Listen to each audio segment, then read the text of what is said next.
5 bila kau lakukan, insya Allah kau berhenti dari buat dosa. Apa itu? Yang pertama, kalau ada niat dalam hatimu ingin melakukan perbuatan maksiat, jangan makan rezeki yang diberikan Allah. Ini yang pertama. Setiap ada niat dalam hatimu ingin buat dosa, jangan makan rezeki yang diberikan Allah. Insya Allah kau berhenti. Lama dia berpikir, paling lama tahan tidak makan tidak minum 2 hari. Setiap mau buat dosa, jangan makan rezeki yang diberikan. Jurus ampuh luar biasa dari seorang tabibul qalbi, obat penyembuh penyakit hati bernama Tuan Ibrahim bin Adam. Lalu apa lagi berikutnya?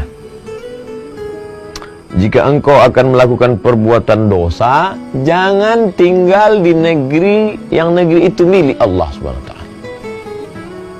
Ada niat dalam hatimu ingin buat dosa, ya tinggallah sejauh mata memandang, carilah permukaan bumi Allah, tapi yang bukan milik Allah. Tidak ada. Lillahi ma fis samawati wa ma fil ardh. Segala yang di bumi, segala yang di langit milik Allah Subhanahu. Wah, tidak bisa. Nampaknya tak ada peluang untuk buat dosa. Lanjutkan yang ketiga. Jika ingin melakukan perbuatan dosa, cari tempat yang kira-kira di tempat itu engkau tidak dilihat oleh Allah Subhanahu. Ini lebih berat lagi. Wa huwa ma'akum aina ma kuntum. Dimanapun kamu berada, pandangan Allah, muraqabatullah, Allah senantiasa. Jadi kalau terlintas di hatimu ingin buat dosa, carilah di atas bukit, di tepi gunung, di tengah danau, di atas batu yang hitam, di tengah malam yang kelam. Kau tetap akan dalam pandangan Allah. La tudrikul absar wa huwa yudrikul absar. Dia tidak dapat ditangkap oleh mata, tapi dia dapat menangkap, melihat semua yang ada, punya mata di atas muka bumi Allah Subhanahu wa ta'ala.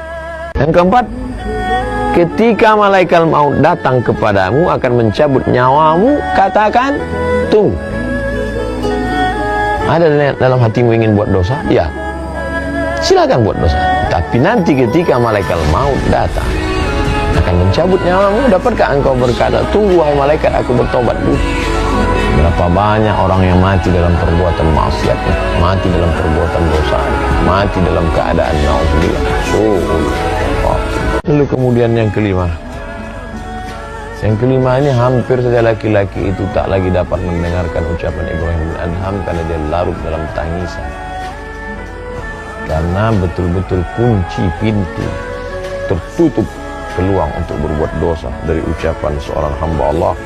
Mungkin dia tidak mendapatkan wahyu karena wahyu sudah terputus, tapi dia diberikan Allah ilham, bisikan dalam hatinya.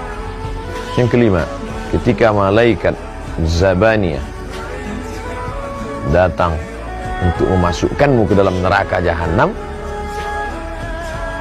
jangan engkau pergi bersama mereka. Siapa yang sanggup menolak? Ketika malaikat Zabaniyah menarik, menyeret, menggiring akan masuk ke dalam neraka, lalu kau berkata, aku tidak mau ikut dengan kalian. Siapa yang sanggup? Uli ajnihatin, malaikat makhluk bersayap, masna, 2, wa sulasa, 3, wa ruba', 4. Dan ketika sayap-sayapnya itu dia kepakkan seluas langit dan bumi, siapa yang sanggup menolak itu semua?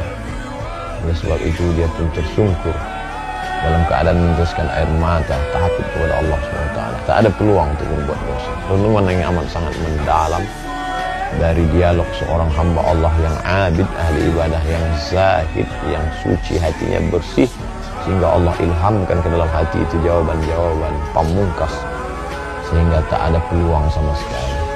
Apa pelajaran yang dapat kita ambil? Mungkin ayat-ayatnya ada, hadis-hadisnya ada, tapi untuk meramunya menjadi sebuah formula amat sangat sulit. Tapi begitu Allah bukakan hati seorang hamba, utuh, maka dapat dia menjawab dengan jawaban yang datang dari ilham yang dibisikkan oleh para malaikat yang diberikan Allah Subhanahu wa ta'ala, sehingga kalimat yang datang dari hati itu masuk juga ke hati. Adapun yang dari mulut tak sampai ke telinga, jangankan masuk ke dalam relung hati yang paling dalam. Oleh sebab itu marilah kita merenung sejenak. Masih sanggupkah kita berbuat dosa padahal kita makan dari karunia Allah?